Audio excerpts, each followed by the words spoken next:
So, Boss 505 RC505 MKII looper versus Mic 1. What are my thoughts? Which one do I prefer? Is it worth upgrading to the newer one? As you can see, they look similar. Used to have this one for a while. It's a Mic 1, obviously. It's a great unit. I think it's going to be, or already is probably, one of these Boss Roland classic products. It's really a game changer in my opinion, as far as looping is concerned, as far as music making is concerned. My biggest gripe with the older version, Mic 1, is the 16-bit audio quality.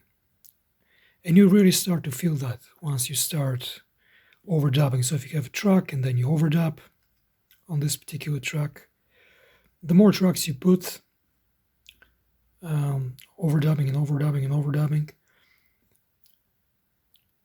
they become really compressed. The audio becomes really compressed and the sound quality suffers.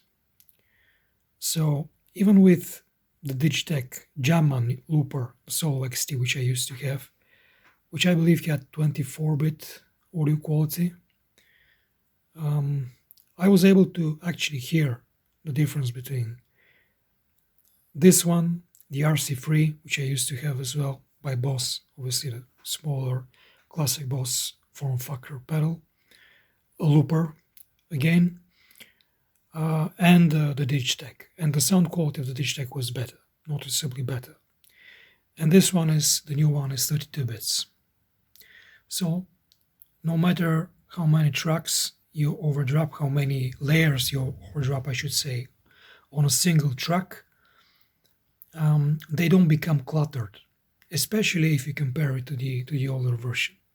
So if audio quality is something that matters to you, if it is something that you use, so for example, you use the looper to create maybe draft projects or even, to create songs, so something that's, almost ready, production ready, that is for me personally a big deal. If this is a big deal for you, then I think it is worth upgrading. Now obviously you have the longer travel for the faders. Here you have smaller travel. I don't know if this makes really big difference. You have many more ins and outs here, which I'm not going to show you specifically, but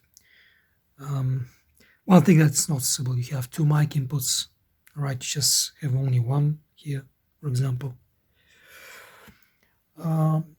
But you have separate sub-up outputs and so on and so forth. It's not really that much important to me personally. One thing you have here, which is also very cool, you have the bounce feature. So you can have, let's say, you have number 5 and use the bounce feature to bounce. If you record something on tracks 1, 2, and 3, you can bounce them, all these tracks, on number 5, on track number 5. So then you can really organize and manage your loops, and then clear the loops that you recorded on 1, 2, 3. You have them already stored in number 5. They're playing, and you can hear on these other tracks using to add other layers. So that's a very cool feature as well. You have I believe it's called you can set a mark in the loop, so where exactly the undo or redo is going to be applied. So it's also cool. But again, for me, just to keep this nice and short, the most important thing is the audio quality. 32-bit versus 16-bit, in my humble opinion, makes a noticeable difference. Yes, you have here a smaller display versus the bigger, more readable display here. You have the some other features as well. This is kind of The dimensions are a bit different. They look similar, but they're not exactly the same. This one is kind of deeper, I think, but it's shorter. So this one is a bit longer. This one looks a bit more slick, I think. In my opinion, it's an evolution. Mark II is an evolution of Mark I. And to sum up, the sound quality is really the game changer for me. And that is why I'm actually selling this one. So I'm going to keep the Mark II.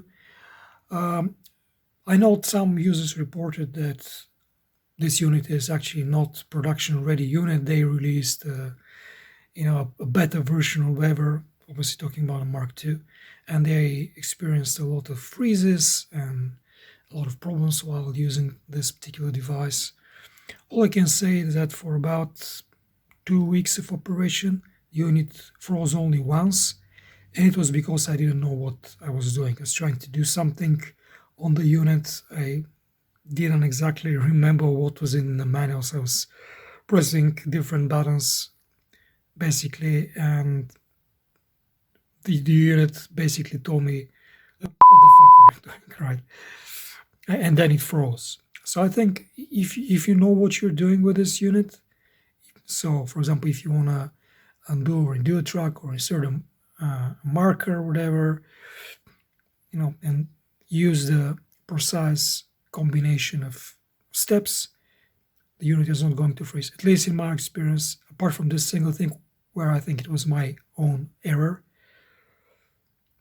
the unit actually works flawlessly. So yeah, in my opinion, it is worth upgrading, but your mileage may vary. Alright, so hopefully this was helpful. If it is for you, like, subscribe, comment, let me know what you think, what your thoughts. Are you going to upgrade? Do you have the older unit, or you just want to go directly to the newer one? It is a complex machine. This one is not easy, especially if you compare to something like Boss RC3 or something.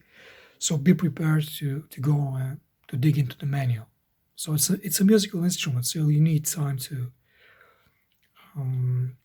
be able to use it and to get most out of it. All right. So I hope this helps. Bye.